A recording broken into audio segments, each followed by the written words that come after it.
नमस्ते। बिहार में agriculture sector और उसमें एक बढ़िया सी सरकारी नौकरी, अगर ये सपना है तो समझिए आज आप बिल्कुल सही जगह पर आ गए हैं। आज हम बिहार कृषि विभाग में जो भी नौकरियां आने वाली हैं ना, उन सब की ए टू जेड जानकारी लेकर आए हैं। तो बने रहिएगा मेरे साथ। देखिए, बिहार के एग्रीकल्चर सेक्टर में एक सरकारी नौकरी पाना ये सिर्फ एक जॉब की बात नहीं है। ये एक मौका है ना? सीधा अपने राज्य की तरक्की से जुड़ने का। पर सबसे बड़ा सवाल ये आता है कि भाई सही और पक्की जानकारी मिलेगी कहां से? तो बस इसी सवाल का जवाब आज हम ढूंढने वाले हैं। और ये सच भी है ना? एक जगह पर सारी जानकारी मिलना मतलब बहुत मुश्किल हो जाता है। कौन सी वैकेंसी आने वाली हैं, क्वालिफिकेशन क्या होगी और सबसे जरूरी तैयारी कैसे शुरू करें, ये सारे सवाल दिमाग में घूमते रहते हैं। पर अब चिंता की कोई बात नहीं है, हम हैं ना आपकी मदद के लिए। तो चलिए फटाफट शुरू करते हैं। यह है हमारा आज का पूरा रोड मैप। हम बात करेंगे बीपीएससी की बड़ी भर्तियों की, फिर देखेंगे कि डिपार्टमेंट, यूनिवर्सिटी और केवीके में क्या मौके हैं। इसके बाद कॉन्ट्रैक्ट वाले पदों को भी समझेंगे, बीएसएससी, बीटीएससी की भर्तियां देखेंगे और आखिर में सबसे जरूरी तैयारी की एक पक्की स्ट्रैटेजी पर बात करेंगे। तो शुरुआत करते हैं उन नौकरियों से जिनका सपना लगभग हर एग्रीकल्चर ग्रेजुएट देखता है। जी हां, बीपीएससी के जरिए आने वाली भर्तियां। ये परमानेंट पोस्ट हैं, गजेटेड पद, मतलब प्रेस्टीज और पावर दोनों। और जब बीपीएससी की बात हो तो सबसे बड़ा और सबसे चर्चित नाम कौन सा है? बिल्कुल सही, प्रखंड कृषि पदाधिकारी यानी बीएओ। ये एक बहुत ही पावरफुल पोस्ट है जिसके लिए आप जानते हैं हजारों लोग तैयारी करते हैं। तो चलिए इसकी पूरी डिटेल देखते हैं। ओके, तो यहां देखिए बीएओ पद की पूरी जानकारी। सबसे बड़ी बात क्या है? करीब करीब 866 पद आने की उम्मीद है। और क्वालिफिकेशन सिर्फ बीएससी एग्रीकल्चर। इसका मतलब ये हुआ कि फ्रेशर्स के लिए ये एक गोल्डन चांस है। सिलेक्शन होगा रिटन एग्जाम और इंटरव्यू के बेस पर। हाँ, एक बात का ध्यान रखना है कि ये एक एक्सपेक्टेड वैकेंसी है, तो बीपीएससी की ऑफिशियल वेबसाइट पर नजर बनाए रखनी होगी। बीपीएससी तो हो गया, पर कहानी यहीं खत्म नहीं होती। इसके अलावा भी बहुत अच्छे मौके हैं, खासतौर पर बिहार एग्रीकल्चरल यूनिवर्सिटी यानी बीएयू और कृषि विज्ञान केंद्रों मतलब केवीके में। अगर किसी की रुचि रिसर्च में है या फिर जमीनी स्तर पर काम करने में है, तो ये भर्तियां बिल्कुल उनके लिए हैं।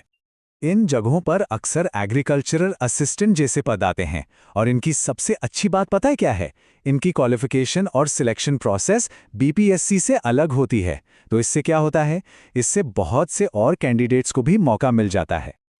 और यहाँ आप देख सकते हैं कि कितने अलग अलग तरह के अवसर हैं। क्वालिफिकेशन में देखिए, 12th पास साइंस या एग्रीकल्चर से या फिर डिप्लोमा वाले भी अप्लाई कर सकते हैं। ये बात इन नौकरियों को और भी ज्यादा लोगों की पहुंच में ले आती है। सिलेक्शन भी अक्सर मेरिट पर या एक सिंपल रिटन टेस्ट के आधार पर हो जाता है। तो इसके लिए आपको यूनिवर्सिटी या केवीके की वेबसाइट चेक करते रहना होगा। अच्छा, अब बात करते हैं उन पदों की जो कई लोगों के लिए सरकारी सिस्टम में एंट्री का एक जरिया बनते हैं। ये हैं कॉन्ट्रैक्ट या योजना पर आधारित पद। देखिए, इन्हें कम नहीं समझना चाहिए, ये आगे के लिए बहुत अच्छा एक्सपीरियंस देते हैं। तो परमानेंट और कॉन्ट्रैक्ट वाली नौकरियों में आखिर फर्क क्या है, इसको समझना बहुत जरूरी है। देखिए, सीधी सी बात है, परमानेंट जॉब में जॉब सिक्योरिटी ज्यादा होती है, पे स्केल और अलाउंस मिलते हैं। वही कॉन्ट्रैक्ट वाली जॉब एक फिक्स टाइम के लिए होती है, पर इसका सबसे बड़ा फायदा है वो एक्सपीरियंस जो आपको मिलता है। ये एक्सपीरियंस आगे परमानेंट जॉब्स में बहुत काम आता है।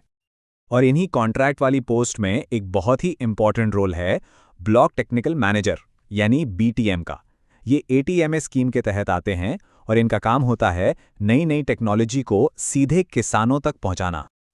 अब बीएसटीएम की भर्ती में कुछ बातें बहुत खास हैं, जैसे इसका सिलेक्शन अक्सर मेरिट के आधार पर होता है, मतलब आपके एकेडमिक मार्क्स और एक्सपीरियंस को पॉइंट्स दिए जाते हैं।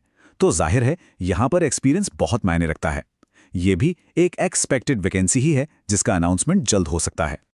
चलिए अब आगे बढ़ते हैं और उन भर्तियों की बात करते हैं जो बिहार स्टाफ सिलेक्शन कमीशन यानी बीएसएससी और टेक्निकल सर्विस कमीशन यानी बीटीएससी के जरिए होती हैं।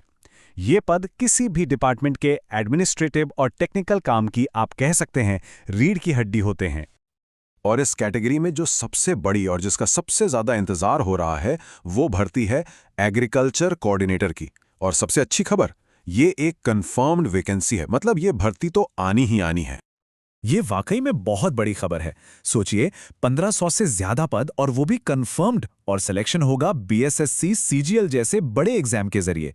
पे लेवल 7 की सैलरी है, जो इसे और भी ज्यादा अट्रैक्टिव बनाती है। ये फ्रेशर्स के लिए एक जबरदस्त मौका है और इसका नोटिफिकेशन भी आ चुका है। तो अगर हम इन सभी एक्सपेक्टेड और कंफर्म्ड वैकेंसीज को एक साथ जोड़ दें तो ये आंकड़ा 4000 के भी पार जाता है। इससे एक बात तो साफ है, बिहार के एग्रीकल्चर सेक्टर में मौकों की कोई कमी नहीं है। अब सवाल सिर्फ एक है कि क्या हम इन मौकों के लिए तैयार हैं? तो मौके तो सामने हैं, लेकिन इन मौकों को कामयाबी में बदलने के लिए जो सबसे ज़रूरी चीज़ है वो है एक सॉलिड स्ट्रैटेजी। तो चलिए अब इसी एक्शन प्लान पर बात करते हैं। देखिए, सक्सेस का कोई शॉर्टकट तो नहीं होता, पर एक स्मार्ट तरीका जरूर होता है। ये 4 स्टेप्स का फॉर्मूला किसी भी एग्जाम में काम आ सकता है। स्टेप 1, सिलेबस और एग्जाम पैटर्न को बहुत गहराई से समझिए।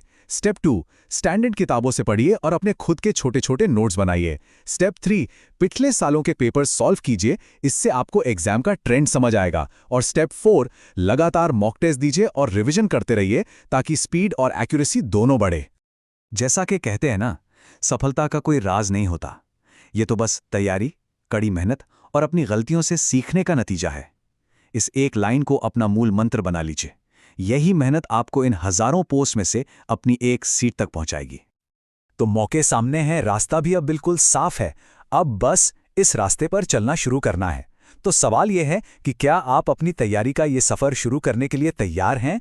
एक सही स्ट्रैटेजी और पक्के इरादे के साथ आगे बढ़िए, कामयाबी जरूर मिलेगी। All the best.